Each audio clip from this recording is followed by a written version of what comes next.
Hola, buenas, ¿cómo están? Carolina Antenucci para Alma Mater en este encuentro que va a traer el capítulo número 10 del libro La espiritualidad del cuerpo del doctor Alexander Lowen. Les recuerdo que para seguir profundizando todos estos conceptos bioenergéticos sobre el cuerpo, sobre la personalidad, sobre el psiquismo, la conciencia, Alma Mater ya tiene abiertos los 3 masterclass. 2 son respecto a las memorias del cuerpo, anatomía emocional y tigresa blanca, que trae el aspecto de la sexualidad femenina, y el masterclass de autodesarrollo, donde estamos ruteando y utilizando el calendario circular, y pertenece esto a Memorias del Tiempo de Alma Mater, que es dos de los 3 grandes bloques temáticos que va a estar trabajando este año Alma Mater. Bien, quien quiera se comunica conmigo a través de esta app por YouTube, me puede escribir o me puede escribir a Alma86 Mater en Instagram. Me puede encontrar, perdón, también en Telegram, etc. Bien, capítulo 10, la tranquilidad de espíritu. Vamos a ver qué nos trae este capítulo. Ya nos quedan poquitos. Nos quedan con 3. Dice así. En el nivel físico, el conflicto entre el yo y el cuerpo ocasiona una pérdida de armonía. El mismo conflicto resta tranquilidad de espíritu al individuo. En la mayoría de las personas, cuando están despiertas, la mente está en constante actividad, pensamiento tras pensamiento, a menudo sin patrón global discernible. Esta corriente de pensamientos o fluir de la conciencia generalmente se considera un atributo positivo. Muchas veces, sin embargo, llega a un grado excesivo. El individuo está concentrado en pensar en sí mismo y sus problemas, y por lo tanto, en cierta medida, está separado de su entorno.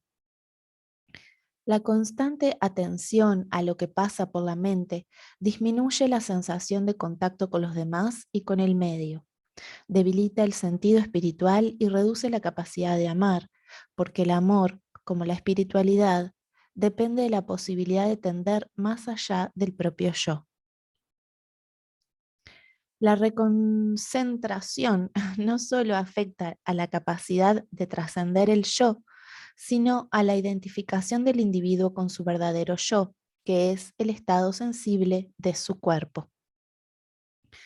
Sin tranquilidad de espíritu, la plenitud de ser que se manifiesta psicológicamente en una actitud de amabilidad resulta imposible.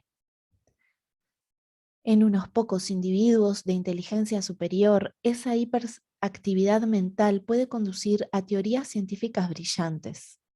Con todo, hay informes de un buen número de intelecciones creativas que se produjeron espontáneamente, aunque el individuo no estuviera tratando de pensar. En el individuo común y corriente, esta constante actividad mental gira en torno de problemas personales que no encuentran ninguna solución lógica en casi todos los casos. La mayoría de los problemas tiene origen en un conflicto entre el sentimiento y el pensamiento, entre lo que uno quiere hacer y lo que uno cree que debe hacer. Si tuviéramos fe en nuestros sentimientos y los obedeciéramos como hacen los animales, tendríamos tranquilidad de espíritu. Pero los seres humanos tenemos la bendición o la desgracia de disponer de una mente que trata de comprender y controlar la naturaleza, incluyendo el cuerpo.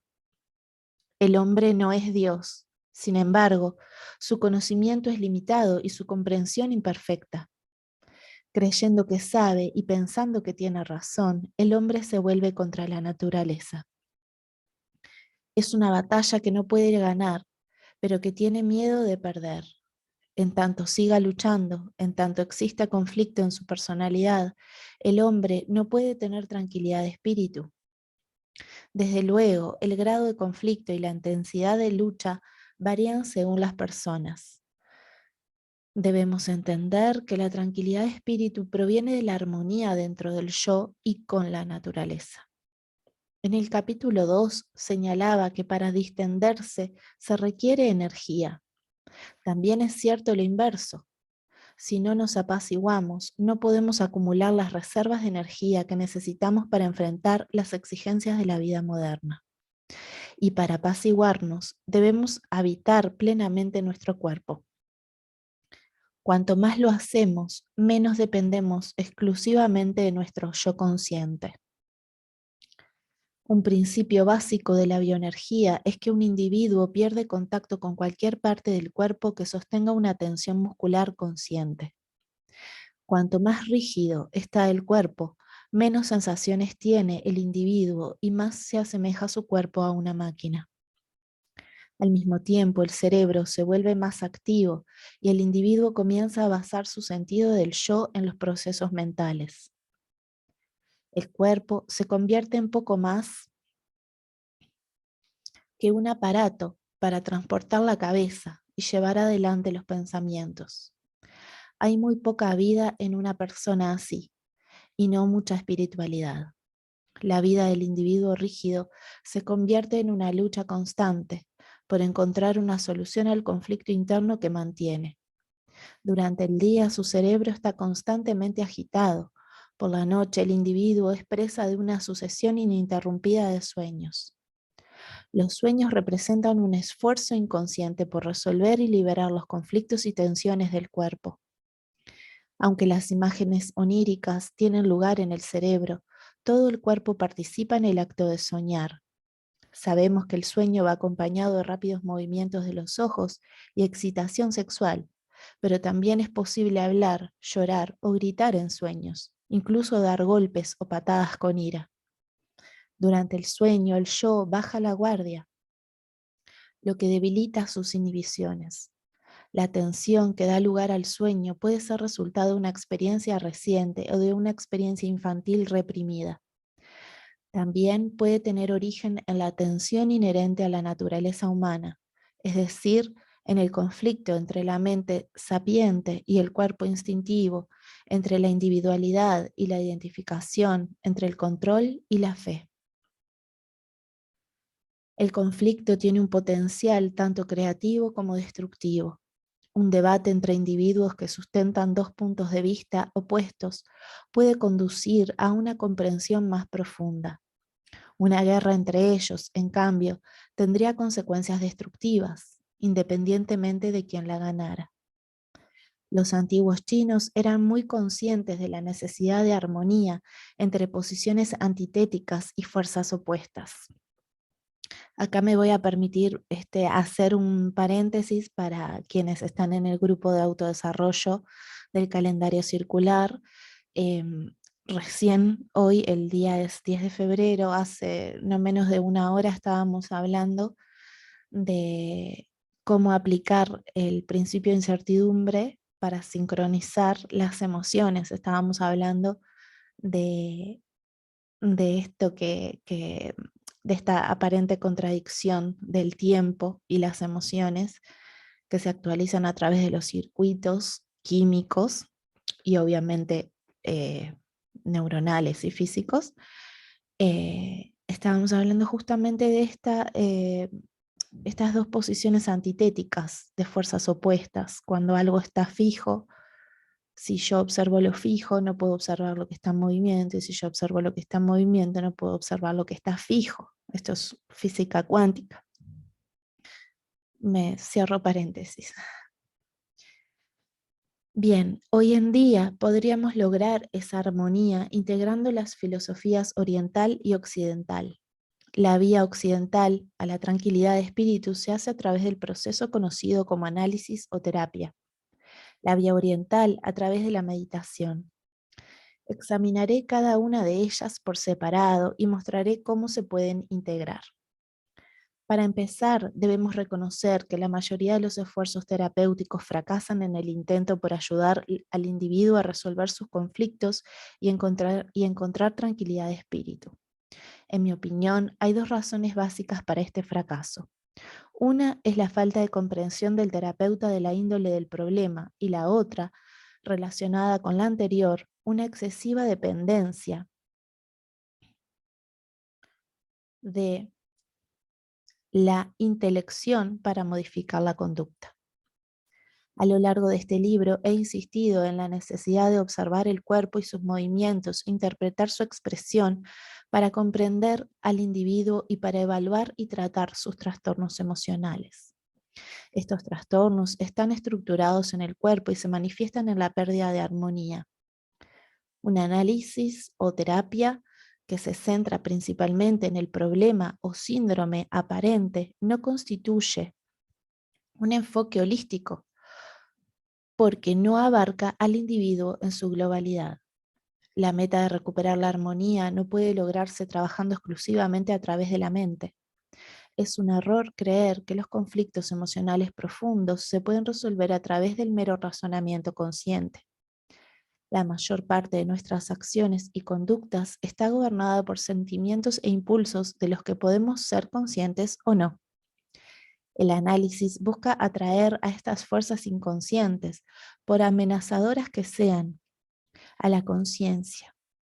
El psicoanálisis se basa en gran medida en la asociación libre, los lapsus lingüísticos, la interpretación de los sueños y el análisis de la transferencia, para arrojar luz sobre el inconsciente.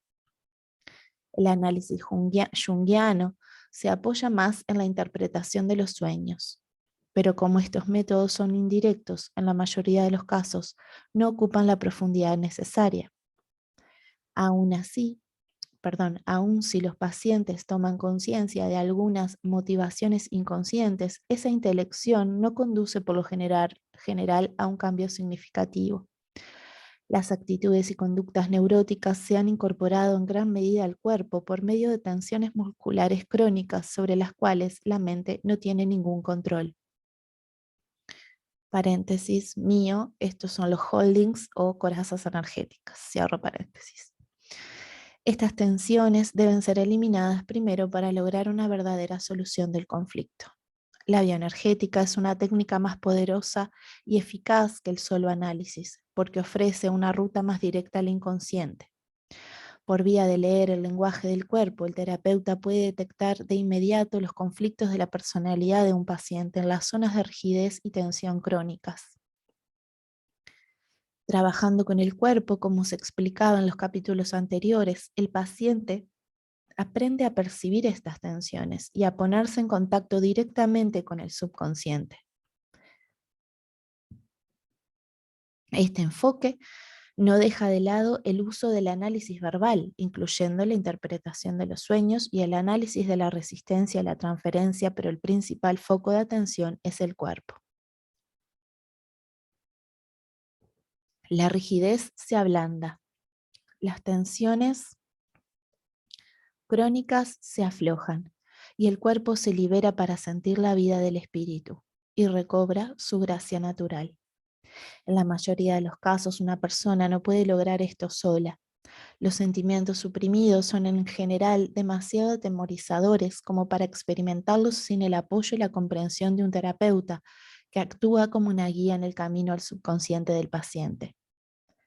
Su idoneidad como guía depende de la medida en que haya explorado el mundo desconocido del subconsciente propio. A mí me gusta comparar la experiencia terapéutica con el relato que hace Dante de sus peripecias en la Divina Comedia.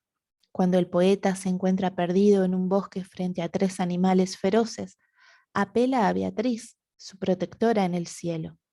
Como el camino al hogar pasa a través del infierno y el purgatorio, Beatriz le envía al poeta romano Virgilio para que lo guíe.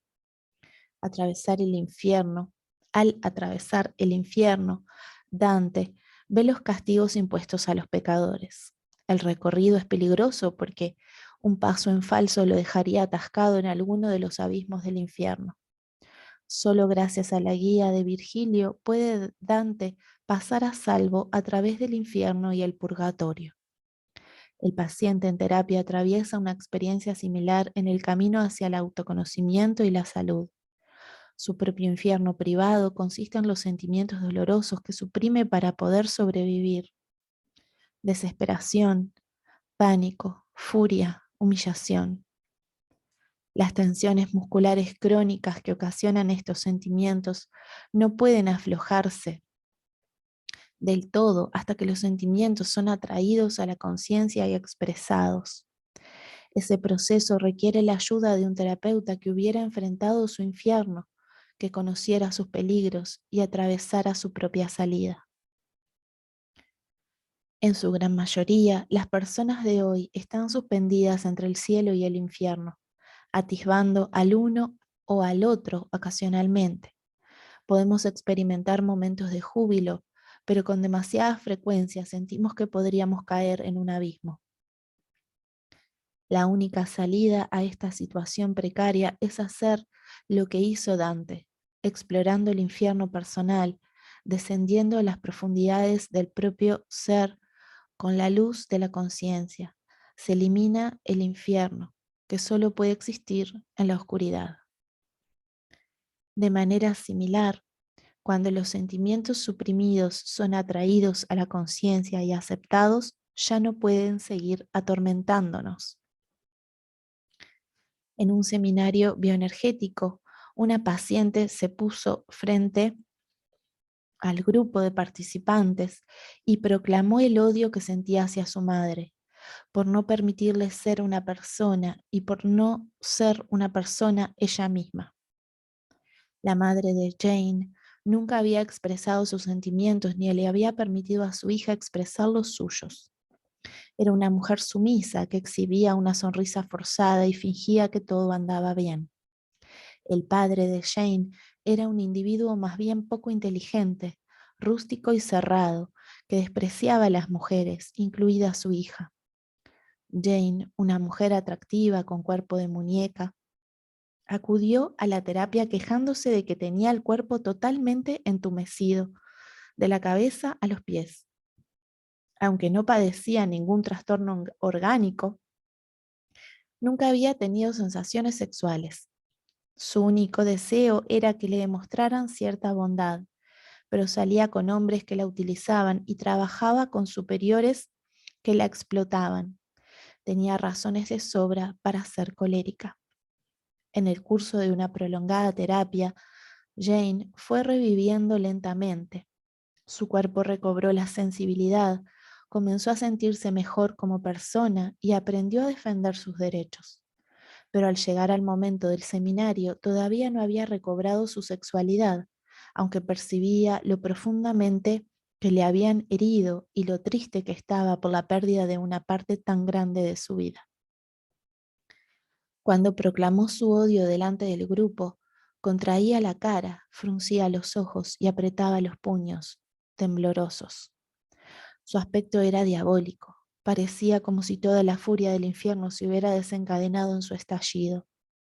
Jane dijo más tarde que percibía aquel odio, pero que no podía reconocerlo, pues era tan intenso que lo hacía sentirse un monstruo, que la hacía sentirse un monstruo. Tras haberlo liberado, su rostro quedó suave y distendido, y sus ojos radiantes. Jane se sintió más libre. Concebimos al infierno como un lugar en lo más hondo de las entrañas de la tierra. Nuestro infierno personal se sitúa en lo más hondo de las entrañas del cuerpo, en la cavidad pélvica que aprisiona la sexualidad. Aquí se encuentran las raíces de nuestra verdadera espiritualidad, la base de la corriente del Kundalini. Aquí, en la matriz, es donde empieza la vida y donde experimentamos por primera vez la gloria del paraíso. Cuando venimos al mundo, somos expulsados del paraíso.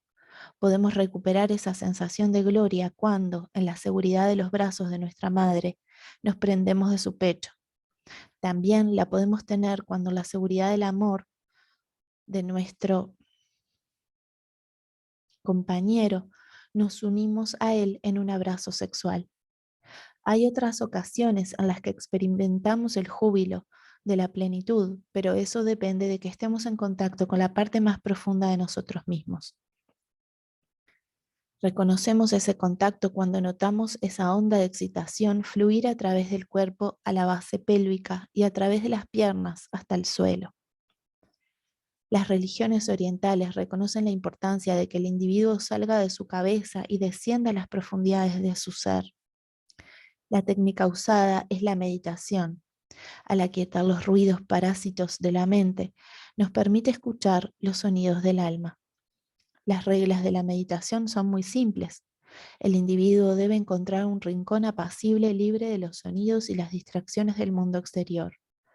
Los orientales adoptan generalmente la posición de loto o se arrodillan en el suelo. Los occidentales quizá prefieran sentarse en una silla. Para quietar la mente se recita un mantra, que es una breve plegaria. Un sonido comúnmente usado es el Om, que suena como un zumbido. En la meditación trascendental se le da una breve declaración individual a la persona. A mi modo de ver, las palabras tienen relativamente poca importancia. Es el sonido que se hace al entonarlas el que tiene un efecto apaciguante, pues impide que las cuerdas vocales formen palabras.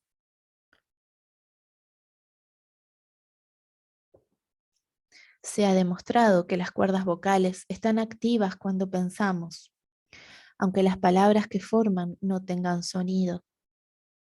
Si las cuerdas vocales están ocupadas en producir un sonido, no pueden producir palabras al mismo tiempo. Con todo, no es necesario emitir un sonido a efectos de meditar en la forma apropiada. La clave de la meditación consiste en respirar profundamente, lo que ayuda al individuo a relajarse. Pero aquí tropezamos con el hecho de que es imposible relajar tensiones musculares crónicas de las que uno no es consciente. En la mayoría de las personas, estas tensiones deben ser resueltas analítica y físicamente para liberar el cuerpo de su opresión. De acuerdo con mi experiencia, la meditación es más fácil y más eficaz para los orientales que para los occidentales, quienes están más tensos. Sin embargo, en la medida en que el individuo puede relajarse y respirar profundamente, la meditación lo ayudará a experimentar cierta tranquilidad de espíritu, como muestra el ejercicio siguiente.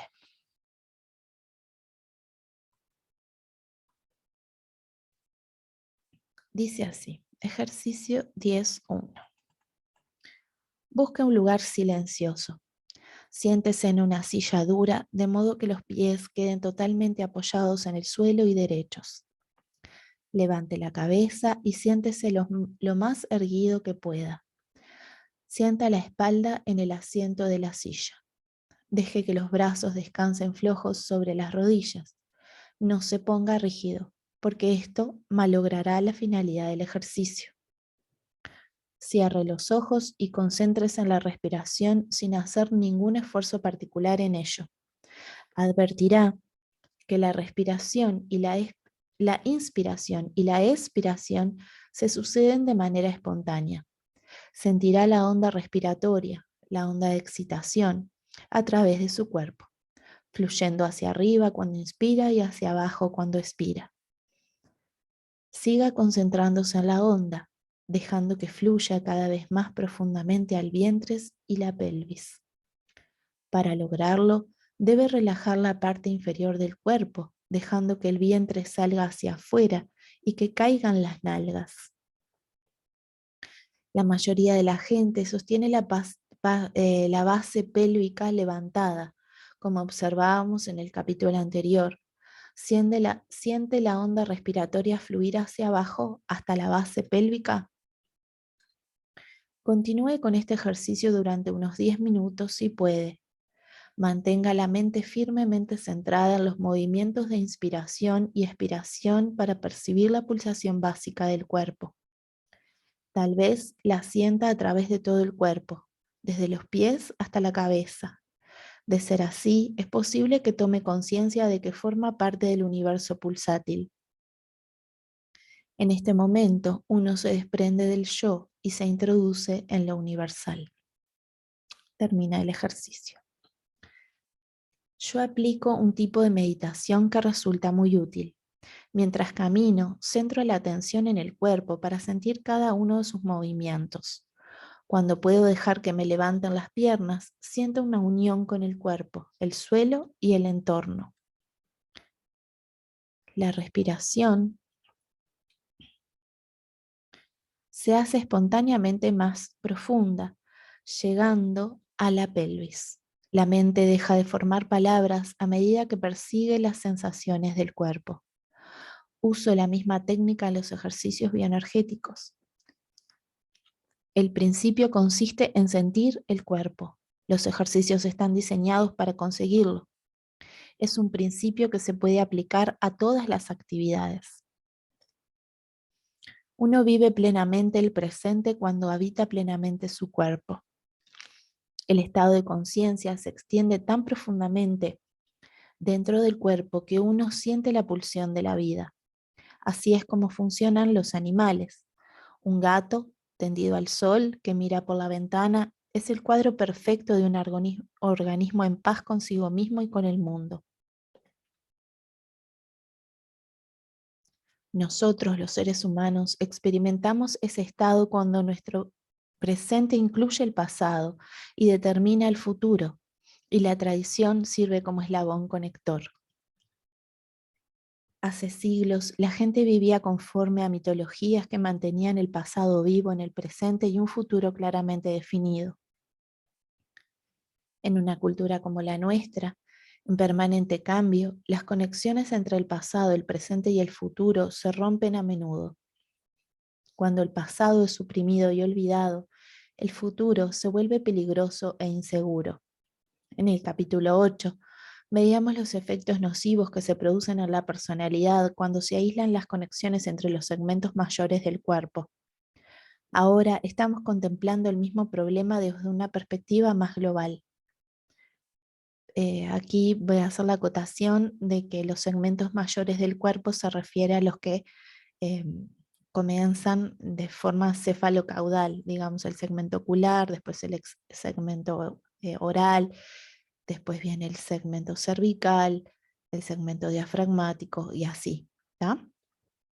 El torácico, el diafragmático abdominal y pélvico. Acá Lowen se refiere a los segmentos mayores del cuerpo porque en el capítulo 8 estábamos hablando de los ojos, la mandíbula, etc. Ahora estamos contemplando el mismo problema desde una perspectiva más global. En el centro mismo de cada uno de nosotros hay un alma animal en armonía con la naturaleza, con el mundo y con el universo. Si nos separamos de ella, nuestra mente sigue funcionando lógicamente, pero nuestros pensamientos tienen poco valor humano. Como escribió Saul Bellow, dice, en la más grande de las confusiones sigue habiendo un canal abierto al alma. Puede ser difícil de encontrar, pero el canal está siempre allí y nos compete a nosotros mantenerlo abierto, tener acceso a la parte más profunda de nosotros mismos, a esa parte que es consciente de un estado superior de conciencia. Este canal no existe en la mente, existe en cambio en el cuerpo y es el canal a través del cual pasan las ondas de excitación a la pelvis. Luego, por ser pendular, la onda fluye hacia arriba, tanto como antes corría hacia abajo. Acá voy a hacer una aclaración que esto tiene que ver con el ciclo de la energía orgónica que postuló Reich. Acá lo que hace es tomarla porque la base es esa y esto lo estamos viendo, lo pueden encontrar en los capítulos de Soma y en la presentación del Masterclass de Anatomía Emocional, el ciclo de la energía orgónica de Reich respecto a los cuadrantes de la calendaria. ¿Tá? Repito, ese canal no existe en la mente, existe en cambio en el cuerpo y es el canal a través del cual pasan las ondas de excitación a la pelvis. Luego, por ser pendular, la onda fluye hacia arriba, tanto como antes corría hacia abajo. Un estado superior de conciencia se conecta con una conciencia más profunda. Un árbol puede tender al cielo solo en la medida en que sus raíces se hunden en la tierra. En el próximo capítulo consideraremos ese estado superior de conciencia. Acá me gustaría hacer también otro análisis que tiene que ver con lo que trae Alejandra Casado en el Allen Red 61, que hablando, como les decía al principio, de lo que es el principio de incertidumbre respecto a las emociones, esta parte que habla de las raíces que se hunden en la tierra son aquello que Alejandra trae como lo que posibilita estabilidad. Cuanto más mi ancla está más ha tomado una estabilidad, yo puedo afinar e ir más alto con mi antena, digamos, ¿está? Eso lo traigo porque quienes estamos haciendo el Classroom de autodesarrollo, seguimos la lógica global convergente y Alejandra Casado es la principal expositora, es quien genera la lógica global convergente. Y a mí me parece que está bueno hacer este enlace entre lo que ella trae en un programa hecho en febrero y todo lo que supone febrero con esto del animal, con esto de la vuelta 3, etcétera. Entonces me parece que esta parte es como de un lindo aprovechamiento para quienes estamos haciendo el ruteo del calendario circular. Bien, aquí dejo este capítulo 10. El que sigue es el amor y la fe. Muchísimas gracias por estar aquí y estar apoyando el canal y las propuestas de Alma Mater. Nos estamos viendo pronto.